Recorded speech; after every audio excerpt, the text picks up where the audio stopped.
Bila sepasang suami istri tinggal di Jakarta dan sama-sama bekerja, keluhan yang biasa keluar dari bibir mereka adalah kurangnya waktu untuk dilalui bersama.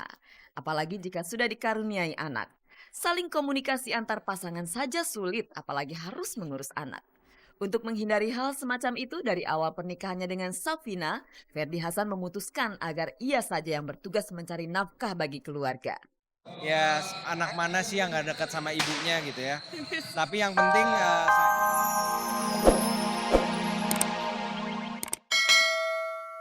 Juga, tapi ya dia nggak pernah berusaha untuk mengembalikan itu. Julianda kini sudah menjadi suami dari Elma Teana. Apakah Nana akan mengejar Jul lewat istrinya? Saya sempat SMS, sempat telepon, tapi dia bilang saya hanya sekedar bisa menyampaikan kepada Jul karena waktu itu dia belum mengakui kalau dia sudah menikah. Jadi saya nggak tahu kalau dia sudah menikah. Baru terakhir ini saya tahu bahwa dia sudah menikah. Hutang Julianda kepada Nana adalah dalam bentuk dolar Amerika. Nilai tukar rupiah terhadap dolar Amerika kini sedang melambung, bahkan sempat menembus angka 12.000 rupiah. Jika dihitung dengan kurs rupiah sekarang berarti hutang Jul kepada Nana Gading lebih dari 200 juta rupiah. Nana Gading sepertinya menggunakan momen melemahnya rupiah terhadap dolar Amerika ini sehingga berharap mendapat uang lebih dari pengembalian hutang Jul kepadanya. Ya saya nggak tahu, pokoknya saya waktu itu minjamin 20.000 dolar, ya sekarang dia balikin 20.000 dolar udah gitu aja. Jadi ya untuk dolar kan saya minjeminnya dia berupa dolar bukan rupiah. Ya maksud saya ya dia pinjem ya kalau dia punya niat baik ya tolong dikembalikan itu aja. Kalau sekarang dia udah merasa berhasil lagi dari usahanya udah bisa ya harusnya kan begitu. Biarin aja kalau dia melihat ini, acara ini, dia denger ini ya dia sendiri ngerasa malu dan berusaha untuk mengembalikan itu aja niat saya.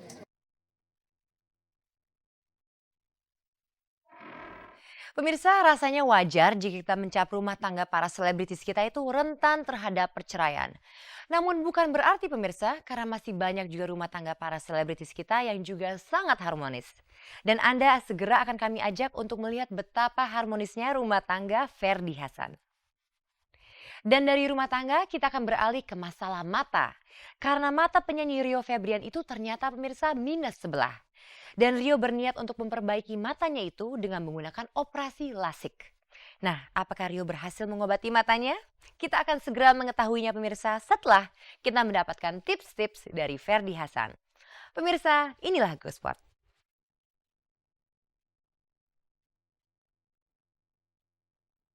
Bila sepasang suami istri tinggal di Jakarta dan sama-sama bekerja, keluhan yang biasa keluar dari bibir mereka adalah kurangnya waktu untuk dilalui bersama. Apalagi jika sudah dikaruniai anak. Saling komunikasi antar pasangan saja sulit, apalagi harus mengurus anak.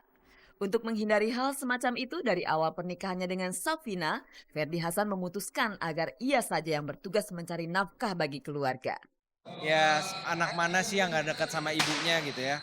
Tapi yang penting saya ngerasa setiap saya ada di rumah, saya juga memberikan porsi yang sama. Jadi waktu main, waktu sama-sama ya kita baginya fair. Ketika suami dituntut harus banyak di luar rumah untuk bekerja, biasanya 1-2 kali sang istri merasa khawatir akan keberadaan sang suami. Apakah suami benar-benar bekerja jika sering pulang larut malam? Tahu jangan-jangan ada wanita lain? Adakah kekhawatiran seperti itu dirasakan Vina? Oh, itu naluri istri. Ada enggak, tapi Ferdi alhamdulillah kesadaran sebelum dikontrol, mengontrol diri sendiri dulu biasanya. Aku "Halo, jalan bener sini. Erwin," gitu, "aku di sini nih," biasanya udah tahu lagi. Maksudnya udah nggak ya kayak zaman pacaran atau awal menikah, kemana ini itu sama siapa gitu. Udah jarang. Udah jarang ya udah percaya aja paling ya kerja ya kayak misalnya begini ya begini gitu. Terus ya gitu sama siapa aja ya teman-teman kerjanya itu aja gitu. Teman-teman di luar kerja juga itu aja. Vina juga kenal juga gitu. Saling percaya itulah kunci sukses langgengnya pernikahan Ferdi dan Safina yang kini telah berjalan 11 tahun.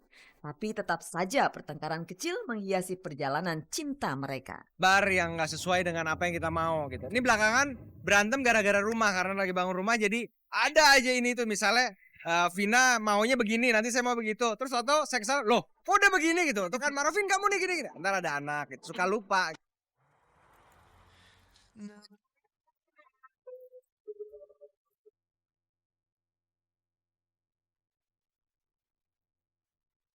Rio Febrian rupanya memendam sebuah angan-angan yang akhirnya terwujud juga. Angan-angannya simpel kok. Ia hanya menginginkan kedua matanya bisa normal agar dia tak perlu lagi menggunakan alat bantu kacamata atau soft lens untuk melihat sesuatu. Asal Anda tahu saja ukuran kacamata Rio mencapai -11, ditambah silindris 5 dan 3. Jadi tak heran jika hari Selasa kemarin Rio menjalani operasi mata dengan metode pengobatan yang disebut LASIK. Gue tuh udah mulai pakai kacamata, ketahuan pakai kacamata karena gue sudah mulai sekolah. Karena papan tulis di depan tuh gue udah gak kelihatan tulisannya. Yaitu memang gue udah bawaan lahir.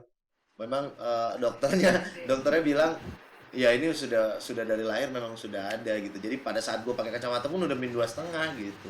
Pada akhirannya ya kenapa enggak, udah banyak yang nyoba juga gitu terus dan berhasil, dan kayaknya jadi orang normal yang matanya normal tuh asik banget gitu kan. Iya, bisa ngapa-ngapain, nggak perlu gua mau aktivitas mesti buka soft lens dulu terus pakai kacamata, aduh ribet banget. Oh ya, sebelum dilakukan operasi, persiapan seperti apa yang dilakukan oleh Rio? Kalau persiapannya itu ya itu dia yang 2 minggu itu gue copot soft lens. Memang gue nggak berkegiatan sama sekali karena kalau misalkan gue berkegiatan yang jelas gue nggak bisa ngapa-ngapain, ngeliat kiri kanan nggak bisa. Kalaupun dipakein kacamata tebel banget, nggak mungkin banget gue nyanyi pakai kacamata tebel kayak gitu. Jadi 2 minggu itu gue benar-benar yang di rumah nggak ngapa-ngapain. Rio benar-benar nggak merasa tegang ya ketika matanya akan dilaser.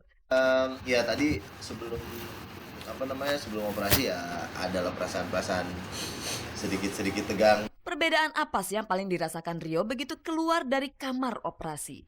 Sebelum masuk kamar bedah adalah gua burem banget, kabur banget kan, emang nggak bisa ngeliat -12 gitu. Tapi kalau pas udah keluar tadi setelah itu gila terang banget, berasa bedanya banget, jauh banget bedanya.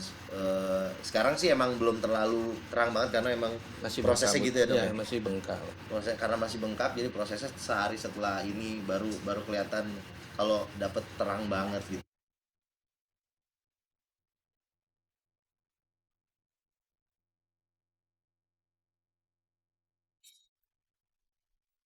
Pemirsa, apa hubungannya rumah tangga dengan mata? Jika Anda sudah berumah tangga, jangan sampai Anda mencoba untuk main mata.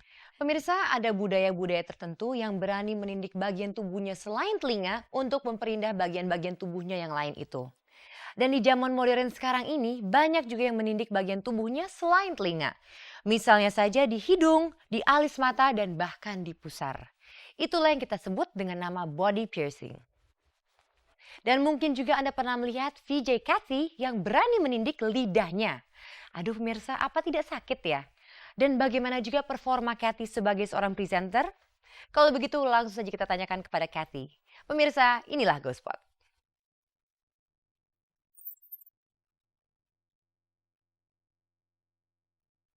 Jika melihat sekilas perawakan cewek berwajah Indo ini, Anda mungkin tak akan mengira bahwa Kathy suka sekali dengan seni menindik tubuh alias body piercing. Hobinya ini telah ia lakukan sejak tahun 2004. Kayak yang 2 tempat ini soalnya nggak kelihatan, yang di mulut juga nggak kelihatan dan stylish aja. Kayak kadang ngumpet kadang nggak, jadi kelihatannya misterius gitu. Wow, ternyata tindikannya ada di lidah serta di pusar. Awalnya apa yang membuat Kathy tertarik pada seni hias tubuh ini? Apa cuma sekedar tren lantas Kathy jadi ikut-ikutan? Karena tren dan karena aku juga pengen di perut karena adik aku yang maksa, karena aku emang pengen tapi belum ada keberanian. Kalau di lidah emang karena aku pengen banget. Setelah tindik di perut nggak sakit, aku pengen nyoba di lidah. Apakah tindikan pada lidah tidak mengganggu cara berbicara Kathy? Karena seperti yang kita tahu, Kathy sering cuap-cuap di layar televisi ketika ia menjalani profesi sebagai VJ. Kalaupun aku lagi ngomong itu kayak nggak kerasa sama sekali. Emang udah kayak menyatu gitu sama lidahnya. Paling kadang suka kepentok gigi, tapi nggak sakit juga. Lantas kalau lagi ciuman dengan pacar, tindikan di lidah nggak mengganggu tuh? Kalau lagi ciuman, sama sekali enggak. Jangan-jangan karena ingin bertambah kurus, Kathy menindik lidahnya agar nafsu makan jadi berkurang. Enggak. Yang nindik aku juga orangnya asik banget. Jadi aku dibilang, kamu nggak boleh manja, kamu makan terserah mau yang pedas mau yang apa kamu makan. Nggak boleh makan bubur doang, kasihan ntar kamu kurus. Jadi ya udah aku makan masih terus minum, mau makan yang keras mau yang empuk apa aja bisa dimakan, nggak ada masalah. Ada rencana untuk menambah tindikan di bagian tubuh lainnya nggak nih? Aku udah stop, aku emang udah promise to myself